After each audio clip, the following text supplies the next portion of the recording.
Okay, so moving along, some coaches got into a little bit of an argument. So 49ers defensive coordinator Robert Saleh made comments stating that the Jaguars are really good at legally stealing defensive signs. He said, quote, they've got a really advanced signal stealing type system where they always find a way to put themselves in an advantageous situation from opponents. Post-game, Liam Cohn, the Jaguars head coach, went up to Saleh and repeatedly said, keep my name out your mouth. Saleh then responded, I will fuck your world up. You don't want to fuck with me. I will fucking end your life, which I never heard anybody say. Then after he clarified and said he was genuinely trying to give a compliment, but admits he probably used the wrong choice of words. Mike, did you see that little altercation, and then did you interpret what Saleh said as a compliment?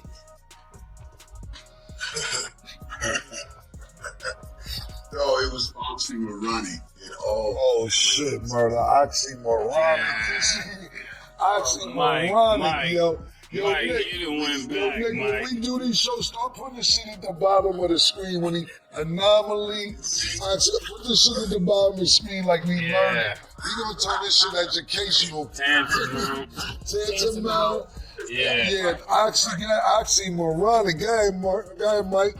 To say anything is legal and stealing is illegal. You can't say legal and stealing. So that's oxymoronic. You can't use those words, don't mean the same thing. So you were slicking in some slip lip.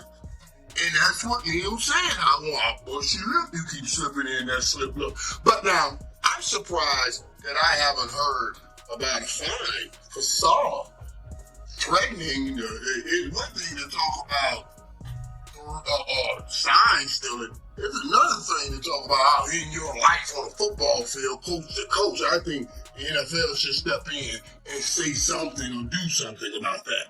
Yeah, they definitely wouldn't let no black guys say that. And Mike, I would love to see you. Yeah. That's what everybody was thinking. Yeah. If we said that, if I said that, you said it, Dion said it, anybody that's of that stature that plays in the National Football League would have said that. It would be up for the commissioner to have a meeting with him. So I want to see the same thing happen here. And also, Mike, I think you and T.I. need to have a debate. I'm willing to put my money on, to see who knows the most big words out of you and T.I. Both of you are very animated. Shout out to T.I. We gotta have T.I. and you have a debate on who knows the most words. Who you think knows the most words, Killer? Well, T.I. is known for this. Mike is just shocking me. Mike is on the come up. We don't know what Mike got in his bag, man. I have no idea. I don't know who will win because we've heard T.I. have a very extensive vocabulary, but it isn't, to me, the way Mike is presenting these words. It isn't like he's just randomly using them. It sounds like he's very fluid in the words. I think he's actually going home and bringing out words. Somebody's working with Mike because he plays wide receiver, so he could be very smart, but somebody's working with him, giving him these words, Killer, and he's coming on here to show off his intellect. And I don't like it. Well, my thing is, Mike, did you graduate? Yeah. Did you graduate from the University of Miami? I don't know. I'm listening. He didn't learn all these words at U of M. Well, status from there. That's why status very, you know what I'm saying? Listen, not only did I graduate from the University of Miami, I graduated after my junior season into the NFL. Yeah. So that's why I controlled my draft. When Green Bay called with the 7th pick, I said, no way, Green Bay. Because if you draft me, you will lose it. I can go back to school and pick up a summer class and then apply for another draft. So yes, I graduated. My degree is in BMO, Business Management and Organization. Right now, communication.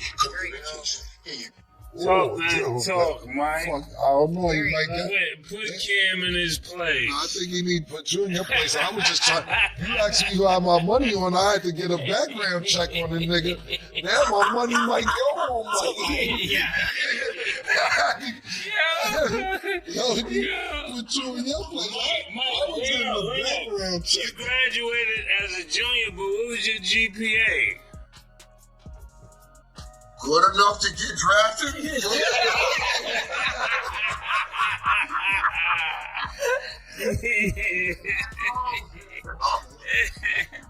Yeah, so it's that clocking them. Yeah, because that was good. Because I get it. We're here. I understand, Mike. We've been here the whole episode. I Yeah, get it. it's a Florida thing. It's a Florida thing. Well, listen, it's the It's a you thing. He trying to, Dr. Benson trying to include himself into the convo. Thank you. Well, as far as this is concerned, you don't realize where Salah's coming from, huh? And I'm not supporting what he said, and I agree with both of you guys take 100%. But he's at the point where, like, listen, man, I was a head coach last year, man. Niggas done kicked me out over this Aaron Rodgers, nigga. I was leading my own team. We was a few games away from the playoffs. Stop playing with me. We don't know what kind of anger chip this nigga got on his shoulder, because he was doing decent with the Jets. They were building something on defense, and they were just thinking that they could bring Aaron Rodgers in to carry the offense because he's a defensive-minded coach. And that shit just went under the rug. And now, don't get me wrong, this happens all the time. You lose your head coach job and you take another job to stay visible, to stay relevant. And not only that, to pick up a check. But we don't know where this nigga brain at, nigga. That sound like a nigga that's on the edge. Pause. Yes. And I wouldn't say, like, you should leave that nigga the fuck Saying alone. I tried to give you a compliment. Yeah, like, leave that nigga alone. Now, back to this, I have a question for you, Mike, because, you know, for the average, I wouldn't call myself average fan. I'm a little more than average. I do my homework and my due diligence, my knowledge to know certain things. But when Spygate came out, that was new for me with Bill Belichick. And I was like, yo, Bill got niggas in the stands still in size, but during practice, like, what the fuck? And then it was Deflategate, and I'm like, oh, these niggas doing whatever the fuck they got to do to win.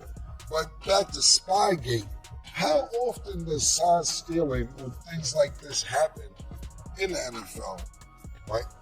Because there was some shit, and not to cut you off, there was some shit going on in Michigan with Harbaugh, and they was talking about stealing signs, and that's why Harbaugh's like, I'm going to NFL. You ain't going to have me under investigation and all this dumb shit. How often does this happen that you're aware of, and how long has it been going on?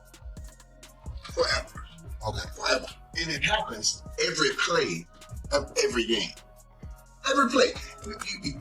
When we check to an offensive play, you can hear IRDBs. They have some sign.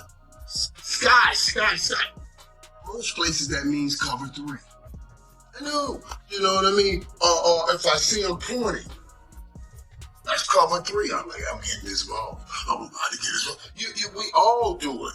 And you got signs coming in from the sideline. This is why you see some teams put up, like even the teams that used to put plays on the card, you see they have 3 people standing. Snoop, Gorilla on this card, and something else on this card. You don't know which one is the real play. It's been going on forever. Everybody does it. We used to have practice, and Coach Johnson be looking all around and see if anybody watching and making sure nobody can watch practice, because people would try to get somebody, if there's an apartment complex that can watch the practice field, they'll go pay somebody to go in the apartment complex and try to steal some stuff. It's the reality of life, man. Everybody's trying to get an edge, just like you're talking about. You don't think Coach Solomon wants an edge? He don't want to be back there taking orders from somebody when he was giving orders. He should have stole better sign. He should have been a better